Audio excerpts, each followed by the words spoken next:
बिस्मिल्लाहिर्रहमानिर्रहीम। अस्सलाम वालेकुम। आप देख रहे हैं हालात में हुसैन चौधरी। साबिक वज़ीर आज़म इमरान खान की जहनी हालत के बारे में बहुत से शकूक व शुबहात पैदा हो गए हैं। वो अनाप शनाप बकने शुरू हो गए हैं, हज़यान बक रहे हैं, पाकिस्तान टूटने की बातें शुरू कर दी हैं और इस्टेब्लिशमेंट पर उन्होंने दबाव बढ़ाने के लिए या जो भी आप नाम दे लें उसको, तो वो उनके बारे में भी कुछ अजीबोगरीब बातें कर रहे हैं, अदलिया पर भी हमले कर रहे हैं। अब ताज़ा तरीन उन्होंने क्या किया है, और जो मैं पिछले व्लॉग में मैंने कहा था कुछ मसालतकार जो हैं वो एक्टिव हो गए हैं, उन मसालतकारों की जो कोशिशें हैं उनको शायद इन्होंने कमज़ोरी समझ लिया है और ये चढ़ दौड़े हैं एस्टेब्लिशमेंट पर और इस तरह का तासर दे रहे हैं कि फ़ौज के अंदर दो धड़े हैं। और फ़ौज क्यों खामोश है, खामोश रहना चाहिए या नहीं रहना चाहिए, इस मौजू पर आज बात करेंगे। लेकिन इससे पहले सुप्रीम कोर्ट वाला भी एक इशू है, लेकिन उससे भी पहले एक इशू जो हमारे वज़ीर आज़म गए हुए हैं तुर्की के दौरा पर, तो उस पर भी ये इतराज़ात इनके हैं। फवाद चौधरी को जनाब पता नहीं 40 दिन की हुकूमत में 6 ममालिक के दौरे, चलो बरतानिया वाला दौरा तो अलग बात है, निजी दौरा था उनका। बाकी तो भाई वो यूएई में गए हैं, उनके जो इंतकाल हुआ था वहाँ के सदर का, वहाँ गए थे। और तुर्की जो गए हैं वो एक सरकारी दौरे पे गए हैं, कोई पैसों का मामला है।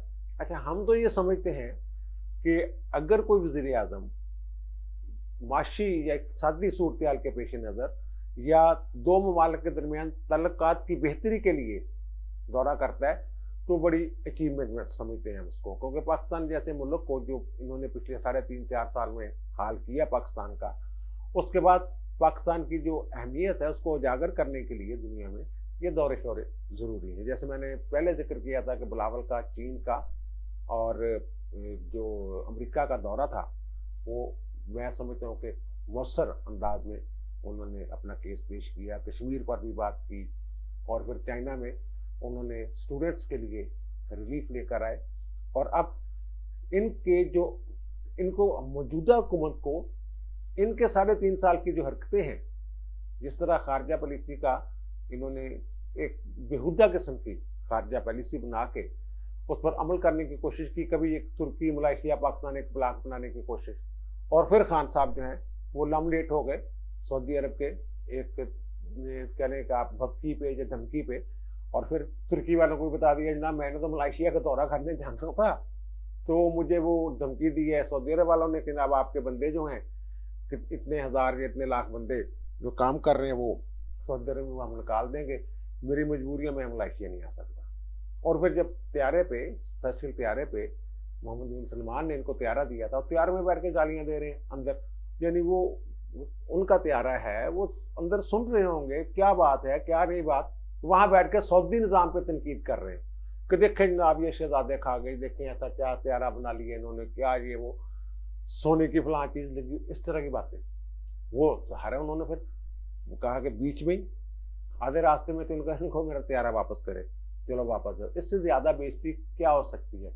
और ये सी पैक के मामले पे बिलावल को माजरत करनी पड़ी कि हमारा कुछ जो पाकिस्तान का सिस्टम था पिछला, उस वजह सी पैक सुस्त रवि का शिकार हुआ, तो आइंदा इसको हम नए अंदाज में चलाएंगे, जैसे भी बात वो करते हैं ना वो खारजा जो डिप्लोमेटिक जबान में। और तुर्की में शहबाज शरीफ को माफ़ी मांगना पड़ी, वहाँ बिजनेस कम्युनिटी से जब उन्होंने खिताब किया है तो उन्होंने बाकायदा माफ़ी मांगी है कि आपकी जो सरमायाकारी करने वाली कुछ कंपनियां थी पाकिस्तान में, उनके साथ अच्छा नहीं हुआ, उस पर मैं माजरत करता हूँ, अब आप दोबारा आइए। और फिर सिंध हुकूमत जो है वो भी कोशिश कर रही है कि वहाँ के जो ट्रांसपोर्ट का शोबा है वो वहाँ सरमायाकारी करे सिंध में। बहरहाल यहाँ कुछ लेके आएंगे। और सऊदी अरब जब गए हैं शहबाज शरीफ, तो सऊदी अरब में तो वो बाकायदा वो जो 3 अरब रुपया पड़ा हुआ है उसकी एक्सटेंशन लेके आए हैं, कोई पेट्रोल और डीजल के मामले पे या पेट्रोलियम मसनूआत के हवाले से तेल के लिए वो भी कुछ जमा तफरीकें करके आए थे। डॉलर कहाँ का कहाँ पहुंच गया हुआ है, मैशियत तबाह हो चुकी है, महंगाई काबू में नहीं आ रही, ना इनके आ रही है ना उनके आ रही थी। अब ये तो कह रहे हैं जनाब वो मैशियत खराब करके थे, ये कह रहा है वो कर गए थे। वो अवाम पिसे हुए हैं। वो सुन रहे हैं कि 200-200 रुपए जो किलो पर कीमतें बढ़ रही हैं, कुकिंग ऑयल और वो जो नाशपाती वगैरह होता है उसकी खदाका खौफ करें। हमारा क्या कसूर है, कभी बिजली बढ़ गई, कभी पेट्रोल बढ़ गया, जिसकी भी जिम्मेदारी है उस पर डालें, पकड़े उसको। क्या मामला करके गया, क्या वो कहते हैं सुरंगे लगा गया, सुरंगे लगा गया तो सुरंगों वालों को पकड़े। और फिर ये खान साहब कह रहे हैं ना जो कि पाकिस्तान के 3 टोटे हो जाएंगे, खुदा न खास्ता ऐसी बात करने का वाले के मुंह में खाक। और फिर जो ट्रेंड चल रहे हैं वो कौन था, वो कौन है, एस्टेब्लिशमेंट का अब भी लाडला है, अब भी खामोशी है। वहां उनके जो सरबराह हैं, जो आर्मी चीफ हैं, उनका नाम लेकर ट्रेंड चल रहे हैं यार, कोई पूछने वाला ही नहीं यहाँ पे। कभी एक नाम पे थरसली मच गई थी जनाब, नाम ले दिया, नाम ले दिया, नाम ले दिया। गुजरांवाला वाले जलसे में या कोई भी सियासतदान अपनी तकरीर में या कोई सहाफी एस्टेब्लिशमेंट करते रहते थे, फौज ही नहीं कहते थे, फौज कहने की जरूरत नहीं होती थी किसी को। अब वो कुछ और ही बातें हो रही हैं यहाँ पे, हर बंदे के जिसके मुंह में जो आता है वो कह जा रहा है। अच्छा वो ना मैं मसालत वाली थोड़ी सी बात कर दूं, मसालतकार एक्टिव हो गए ये, अब भी वो कोशिश कर रहे हैं कि इस बंदे को समझाएं कि भाई सियासत करनी है तो बंदे तरह सियासतदान नजर आता है। जैसे वो तहरीक अदम-ए-एतमाद वाले दिन वो रात को 12 बजे अदालतें खुली और उससे पहले कुछ लोग जाके मिले भाई लोगों में से, तो उन्होंने कहा था कि sir behave like a politician, एक सियासतदान की तरह प्लीज आप बिहेव करें, ऐसे ना करें। तो इस तरह की बातें कहते वहां की थी। अब भी वो यही कह रहे हैं कि ना सियासतदान की तरह आप रहें, ये क्या आपने बदमाशी शुरू कर दी हुई है। लेकिन खान साहब समझते हैं कि शायद ये वहां से पैगाम किसी और तरफ से पैगाम आ रहा है, हुकूमत की तरफ से शायद ये कोशिशें हो रही हैं। वो तो भाई माहौल को ठंडा करने के लिए मुख्तलिफ अदारे जो हैं वो काम कर रहे हैं, लेकिन खान साहब को समझ नहीं आया, वो ट्रेंड कभी चलवा रहे हैं, कभी खुद बातें कर रहे हैं। वो मसालत वाली बात मैं कर रहा था ना, सदर साहब वो जो मसालतकार हैं उनके कहने पे वो कुछ ठीक हो गए। गवर्नर पंजाब का नोटिफिकेशन 2 दिन पहले कर दिया, उन्होंने मंजूरी दे दी। और अब जो नई बात उन्होंने की है, इनका तो ये तो एतराज करें इलेक्शन कमीशन के नए मेंबरान पे, जनाब वो राजा रियाज की क्या अहमियत है, हम नहीं मानते उनको। जो 2 बंदे आए हैं जिन्होंने आज हलफ उठाया है, वो भी सदर ने 15 दिन वाला जो रुकावट है कि 15 दिन तक अपने पास समरी रख के फिर वापस बेच सकते हैं, 10 दिन फिर या ये वो सारी नहीं किया उन्होंने कुछ चंद दिनों में वो जो समरी गई थी पार्लियामेंट्री कमेटी की तरफ से 2 नाम, वो उन्होंने उनकी मंजूरी दे दी। और जस्टिस रिटायर्ड इकरामुल्लाह साहब हैं, पेशावर हाई कोर्ट के जज रहे हुए हैं, स्वात से उनका ताल्लुक है। और दूसरे एक ब्यूरोक्रेट हैं जो पंजाब से मेंबर, जिन्होंने लफटाया मेंबर के तौर पे, बाबर हसन भरवाना उनका नाम है, साबिक ब्यूरोक्रेट हैं। तो वो दोनों बंदों उनका जो हो गया अलग। और ये इनका जो बयानिया है कि जनाब मुशावरत और ये दीगर जो भी बयानिया है, ये जुलाई 2021 से रोला पड़ा हुआ था। अब सदर ने दोनों मामला पे, गवर्नर भी और ये जो इलेक्शन कमीशन के मेंबरान है, इनका जो तकर्रर है उसकी मंजूरी देकर मेरा ख्याल है कि वो मसालतकारों की कुछ पीछे या कोई कह लें आप सॉफ्टवेयर अपडेट या कोई और किस्म की कोई धमकी शमकी, कोई जो भी मामला, धमकी तो खैर नहीं देते सदर को, वो प्यार से कहते हैं धमकी नुमा पैगाम होता है कोई। और फिर हुकूमत भी वो कहते हैं कि आप आर्टिकल 5 की खिलाफ वर्जी, लाहौर हाई कोर्ट की जजमेंट है उसकी बातें जो सरदस्त, तो वो जो पोर्शन है हाई कोर्ट के जज साहब का, वो जजमेंट का वो मुअत्तल है इंट्रा कोर्ट अपील में। लेकिन बहरहाल वो अगर इंट्रा कोर्ट अपील मुस्तरद हो जाती है तो वो बहाल हो जाएगा और फिर जो लार्जर बेंच है उसका फैसला जो होगा वो तो फिर उस पर अमल करना पड़ेगा कि जनाब ये तो पाकिस्तान के साथ इनकी हुबल वतनी ही मशकूक है। अच्छा, फिर सुप्रीम कोर्ट ने आज जो फैसला जारी फरमाया है, वो जो इनको जनाब लॉन्ग मार्च की इजाज़त दें, इस्लामाबाद हाई कोर्ट बार की दरख्वास्त थी, कुछ इनकी दरखास्तें थी और फिर इनकी दरखास्त थी हुकूमत की कि जनाब तहीन अदालत की कार्रवाई करें, वो सारी उसका उन्होंने तहरीरी फैसला आज जारी किया है।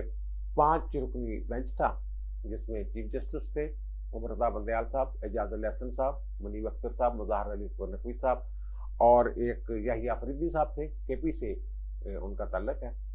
और मैंने जिस दिन ये अभी बेंच बनने की इतला आई कि 5 रुकनी बेंच बन रहा है।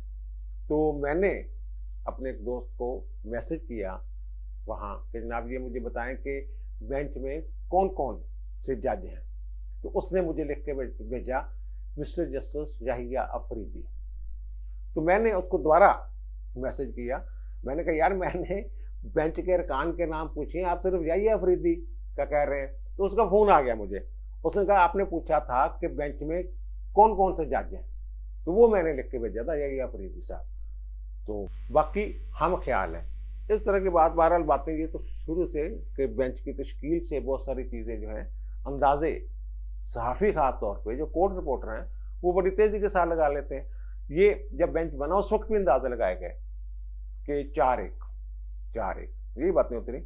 अब उन्होंने जो फैसला जारी किया है कि DGI-SI साहब रिपोर्ट दें, DGI रिपोर्ट दें, IG इस्लामाबाद रिपोर्ट दें, चीफ कमिश्नर इस्लामाबाद रिपोर्ट दे, 7 दिन के अंदर अंदर कुछ 6-7 सवाल पूछे हैं कि इनकी बाबत।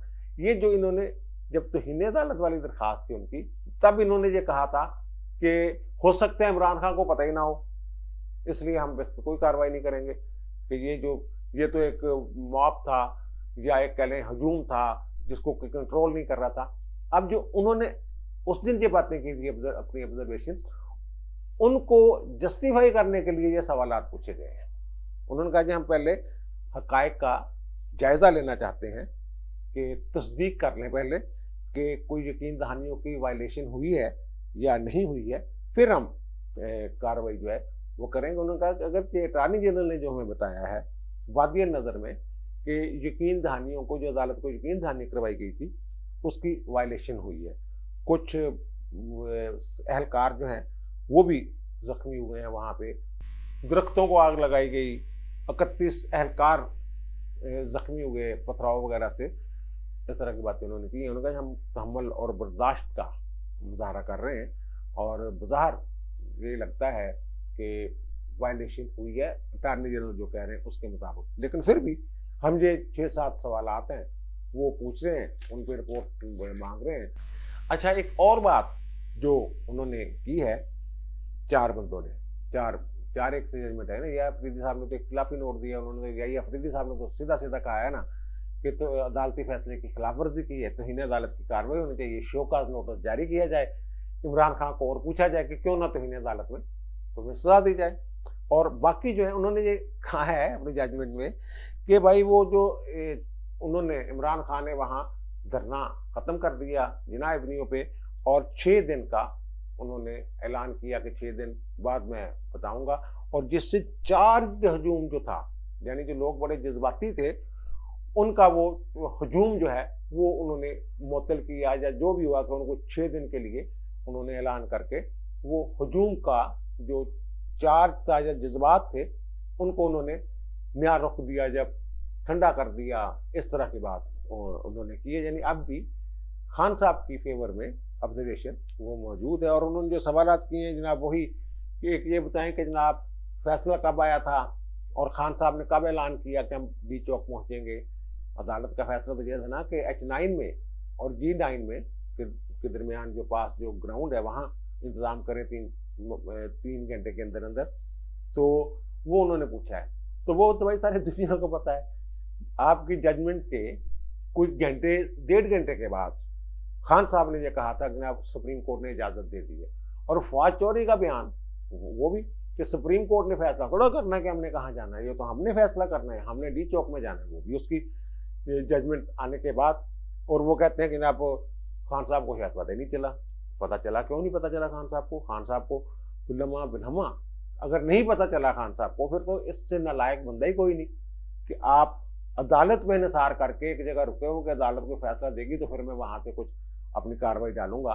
तो वहाँ और वो कह रहे हैं कि जनाब पता नहीं खान साहब को पता था नहीं पता था, अगर नहीं पता था फिर बड़ा नैला आदमी है।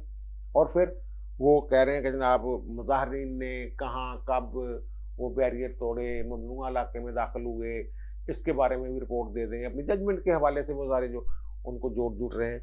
और फिर रेड जोन में कैसे घुसे, क्या हजूम कंट्रोल था, कोई कंट्रोल कर रहा था उन्होंने, जो बेलगाम लोग थे। यानी ये कहना चाह रहे हैं कि खान साहब दे कोई दोष नहीं, लोग थे आप ही बाहर निकले ऐसे और कल जो काबीना के इजलास में ब्रीफिंग दी गई है उसमें तो भाई उन्होंने एक एक लम्हे की रिपोर्ट दिया कि ये 2-3 हज़ार बंदे कब आए, कहाँ ठहरे, इस हद तक उनके पास रिपोर्टें हैं। और फिर इश्तियाल अंगेजी हुई या नहीं हुई, इश्तियाल किस तरफ से फैलाया गया, क्या हुकूमत ने जो है वो अपनी यकीन दहानी की कि हम इनको रुकावट नहीं डालेंगे, उसमें कोई रुकावट डाली, और फिर क्या रेड जोन में उस वक्त कितने लोग थे, इस तरह के वो सवालात हैं। हाँ, एक सवाल जो है वो अहम है, वो ये कि क्या पीटीआई वाले H9 और G9 में भी गए थे। वो इतलात ऐसी हैं कि वो दिल्ली चौक में बैठे हुए थे और फिर खान साहब के साथ जब चले गए थे, और फिर अदालत ने ये भी कहा है कि हालात इस हद तक खराब हो गए थे, दरख्तों को आग लगाई गई, ये चीज़ भी उन्होंने सवालात में अपने जो रिपोर्ट मांगी है उसमें ये सवाल भी शामिल किया है। और फिर ये भी उन्होंने ये कहा है कि आधी रात को फिर फौज जो है वो तलब करना पड़ी। अच्छा, अब हम आते हैं खान साहब की तरफ। खान साहब ने जनाब एक इंटरव्यू दिया है। इनके जो इंटरव्यू लेने वाले वो भी इन्हीं के हम ख्याल, ये वही ग्रुप है जो कहता है कि वो कौन था, वो कौन है जिसने चोरों को हुकूमत दिलवाई, जिसने एक चलते हुए इक़्तिसादी निज़ाम का बेड़ा गर्क किया, यानी वो बंदे, वो जिसका अपने अदारे में भी एहतराम नहीं है। और फिर जनरल बाजवा के बारे में ऐसी बातें जो जैसे कि इमाम मज़ारी ने जो बातें की थी, उसी तरह की ये ट्रेंड चल रहे हैं कि वो कौन था, वो कौन है, ट्रैप ट्रेंड बना हुआ है। और इसके पीछे कौन हो सकता है? वही हो सकता है जो खुद कह रहा है कि एस्टेब्लिशमेंट ने अगर दुरुस्त फैसले ना किए तो वो खत्म हो जाएगी, एस्टेब्लिशमेंट खत्म हो जाएगी। ये एस्टेब्लिशमेंट यार फौज है, फौज पाकिस्तान का सबसे मुनज़्ज़म अदारा जो है उसके बारे में ये कह रहे हैं खान साहब कि वो खत्म हो जाएगी। फिर पहले तो ये कहा कि एस्टेब्लिशमेंट जो है वो खत्म हो जाएगी, लेकिन फिर उसके बाद फौज का बाकायदा नाम लिया कि एस्टेब्लिशमेंट ने दुरुस्त फैसले ना किए तो फौज तबाह हो जाएगी। फौज तबाह कैसे होगी? वहां वो तो एक ही सूरत हो सकती है कि अंदर कोई बहुत बड़ा इख्तलाफ हो, बहुत बड़ा ग्रुप हो, जैसे ये बातें की जा रही है कि बाजवा साहब चीफ ऑफ आर्मी स्टाफ, और जो ज़ाहिर है ये अगर बात कर सकता है तो हम भी लिबर्टी ले सकते हैं। हम क्यों लिबर्टी नहीं ले सकते? वो कौन था, वो क्या है, वो कौन है, तो हम क्यों नहीं लिबर्टी ले सकते? तो अगर इसको छूट दी जा सकती है लाटने को, तो फिर मेरे जैसे लोगों को भी छूट मिलनी चाहिए। अब जो बातें हो रही हैं कि जनाब एक वो ग्रुप है जो सितंबर में 22 सितंबर में घर जाना है, जिनकी रिटायरमेंट की एज हो जानी है, और दूसरे वो हैं जो नवंबर में जनरल बाजवा की रिटायरमेंट के बाद सीनियर मोस्ट या कोई उम्मीदवार हो सकते हैं आर्मी चीफ के ओहदा के लिए।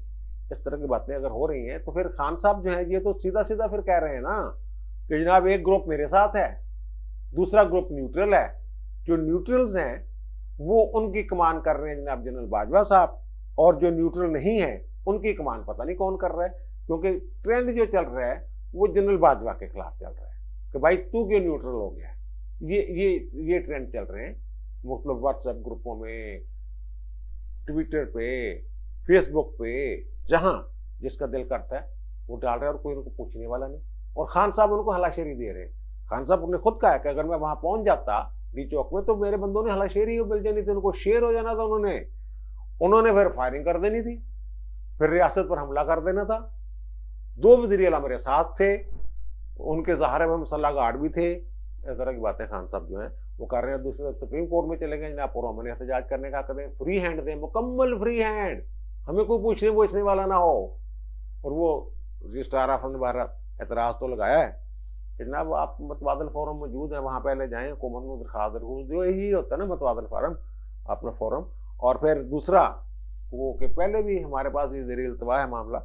अच्छा, दूसरी जो बात की है उन्होंने, एक तो एस्टेब्लिशमेंट वाले के इनको चोरों को निकालें, मुझे दोबारा इक़्तिदार में लाएं, यही बात कर रहे हैं ना। और फिर वो कहते हैं कि अगर इनको ना निकाला यानी मौजूदा हुक्मरानों को, तो पाकिस्तान के एटमी असासे छिन जाएंगे। खान साहब को शायद पता ही नहीं कि एटमी असासे किसके कंट्रोल में है, एक पूरा chain of control and command है भाई, एक पूरा सिस्टम है, एक पूरा निज़ाम है। वो एक बंदे के बस में है ही नहीं, ना आर्मी चीफ के बस में है, ना वज़ीर आज़म के बस में है, ना सदर के बस में है। खान साहब को तो शायद उन्होंने वो दिखाए भी नहीं होंगे, वो वहाँ खान साहब को तो शायद खान साहब को तो शायद पूरी इंफॉर्मेशन भी नहीं होगी। वैसे यार मैं कुर्बान जाऊं उन लोगों के जिन्होंने ये शुरू किया था। सारी दुनिया को पता है कि डॉक्टर कदीर के इंटरव्यूज मौजूद हैं कि ये जुल्फ़िकार अली भुट्टो ने ये शुरू किया था एटमी प्रोग्राम। जब भारत ने धमाके किए हैं तो उसके बाद पाकिस्तान ने, भुट्टो साहब ने कहा हम घास खा लेंगे लेकर एटम बम बनाएंगे। फिर उन्होंने मुख्तलिफ तरीकों से जैसे भी था डॉक्टर कदीर के साथ मामला किए और फिर प्रोसेस शुरू हुआ। और फिर ज़िया को भी इसका क्रेडिट जाना चाहिए कि अफगान वार का उन्होंने फ़ायदा उठाया और अंदर खाते उन्होंने कि पुरअमन मकासद के लिए कह के अंदर खाते अपना काम जारी रखा। जो भी डेवलपमेंट थी वो होती रही। और फिर नवाज शरीफ ने इंतहाई दबाव के बावजूद, अमरीकी सदर के बराह रास्त राब्तों के बावजूद एटमी धमाके किए। तो भुट्टो साहब ने जब वो तकरीर की या अपनी बहस की, जब अदालत में बयान दिया, उस वक्त उन्होंने इस्लामी कॉन्फ्रेंस, सरबराही कॉन्फ्रेंस, उसका तो जिक्र किया, लेकिन ये नहीं कहा कि मैंने कोई एटमी वो बना रहा हूँ, ये वो मैंने एटमी प्रोग्राम शुरू किया। मुंह से एक लफ्ज नहीं निकाला, जेल में किसी से बात नहीं की। एक लम्हे के लिए, एक मौके के लिए भी उन्होंने ये बेनजीर नुसरत भुट्टो के नाम खत, उनके साथ गुफ्तगू में ये जिक्र नहीं किया। उन्होंने एटमी सासों पे ऐसी चुप डट बट गए, जिक्र तक नहीं किया। और ये बंदा कह रहा है, और नवाज शरीफ 3 दफा वज़ीर आज़म रहा है, उसके सीने में कोई राज नहीं होंगे। ये तो इतनी बात अपने अंदर नहीं रख सकता कि मुझे जनरल बाजवा ने कहा कि यार फजल रहमान को डीजल ना कहा करो। इतनी बात बंदा दिल में नहीं रख सकता। अब इसका जहनी तवाज़न, मेरा ख्याल है, मुझे ये लग रहा है कि इनका वो नफ्सियाती जो है वो एक दफ़ा चेकअप ज़रूर होना चाहिए। ये ऐसी बातें तो शेख मुजीबुर रहमान ने नहीं की थी। वो मशरक़ी पाकिस्तान जो अब बांग्लादेश है, वहाँ के हकूक़ की बात करते थे, उसके लिए 6 इनकार दिए थे। और वो 6 इनकार जो है वो भी लोग कहते हैं कि आखिरी वक्त में सिर्फ नाम के रह गए थे, आधा एक आध नुक्ता जो है वो रह गए थे, बाकी सारे मामले सेटल हो गए थे। उस वक्त की इस्टेब्लिशमेंट ने कोई फड्डा डाला हुआ था, उन्होंने गड़बड़ की हुई थी। अयूब खान साहब के दौर से ये काम शुरू हुआ था, और याहिया खान साहब के दौर में जनरल नियाजी जो हैं, टाइगर जिनको कहते हैं, टाइगर नियाजी, उन्होंने वो फिर बांग्लादेश बन गया। जो भी उसका वो एक लंबी दास्तान है, उनको 100%। लेकिन खान साहब तो सीधा सीधा कह रहे हैं कि पाकिस्तान के 3 टुकड़े हो जाएंगे, 3 टुकड़े हो जाएंगे पाकिस्तान के। भाई कौन कौन से टुकड़े हो जाएंगे पाकिस्तान के? जहां आपकी वजारत है वो आप अलग कर लेंगे, गिलगित बल्तिस्तान को अलग सूबा बना देंगे, या बलोचिस्तान में जहां से आपको पता नहीं 6 सीटें मिली हैं, 7 सीटें मिली हैं जो बल्दियाती इलेक्शन हुए, वहां जमीयत उलमा इस्लाम ने आपकी मत मार दी। और फिर आज़ाद उम्मीदवारों ने थोड़ा खंगन भी नहीं देता होते। ये क्या बातें कर रहे हैं खान साहब? इनका मेरा ख्याल है कि अब वक्त आ गया कि दिमागी मायना किया जाए, और जो एस्टेब्लिशमेंट है, जो चीफ ऑफ आर्मी स्टाफ है, उन्हें ज़रूर इसका नोटिस लेना चाहिए। और मेरा ख्याल है वो नोटिस लेंगे और ज़रूर लेंगे, और कोई ना कोई बात कहीं ना कहीं, यार इन्होंने पाकिस्तान का कुछ नहीं है कहा। वो जो इनकी शीरी मजारी है, पहले भी उन्होंने खत लिखा, अब भी उन्होंने खत लिख दिया। अक़वाम मुत्तहिदा को मुदाखलत का ही खत होता है ना, वो जनाब देखें पाकिस्तान की हुकूमत ने हमारे ऊपर शेलिंग कर दी, ये कर दिया, वो कर दिया। फायरिंग तो एक गोली उनके पास थी ही नहीं, वो फायरिंग क्या करते? फायरिंग तो आप लोगों ने की। बहरहाल ये इनको पाकिस्तान से कुछ नहीं, इनको बस इमरान खान की मोहब्बत में ये पाकिस्तान का बेड़ा गर्क करेंगे। और खान साहब जो हैं वो वाज़ेह तौर पर ये साफ हो गया है कि वो कौन है, वो कौन था। जो ट्रेंड है ये खान साहब की आशीर्वाद और शाबाशी के बगैर चल ही नहीं सकता। तो अब करें अदारे, पकड़े उनको, अदालत भी सोचे कि जनाब वो 3 अदालत की कार्रवाई से कैसे निकलते हैं। वो रिपोर्टें जो आ जाएंगी, पता चल जाएगा खान साहब ने किस वक्त क्या बात की, टाइम वो उनसे रिपोर्ट क्या मांगनी थी। किसी टीवी चैनल से रिपोर्ट मांग लेते जनाब, उनका लाइव जब हमने फैसला कितने बजे दिया और उन्होंने, अगर हमने 5 बजे फैसला दिया या 6 बजे फैसला दिया, तो उसकी तकरीर 7 बजे या कुछ मिनट में 7:30 बजे, इस तरह की सारी चीज़ें इनके पास जजों को पता है। लेकिन वो भी फेस सेविंग के लिए मजबूर हो गए हुए हैं। जनाब अब हम क्या करें, किधर जाएँ? बहरहाल वो जो मुझे बात उस बंदे की नहीं भूलती कि वो मैंने आपने जज का पूछा था, जज को मैंने बता दिया था कि वो यही अफरीदी साहब हैं, बाकी जो अरकान है वो हम-ख़याल हैं। देखें यार, यहाँ तक बात पहुँच गई। अब मुझे दीजिए इजाज़त, इंशाल्लाह दोबारा मुलाकात होती है नए व्लॉग के साथ। अल्लाह ताला आप पर, मुझ पर, हम सब पर मेहरबान रहे। अल्लाह हाफ़िज़।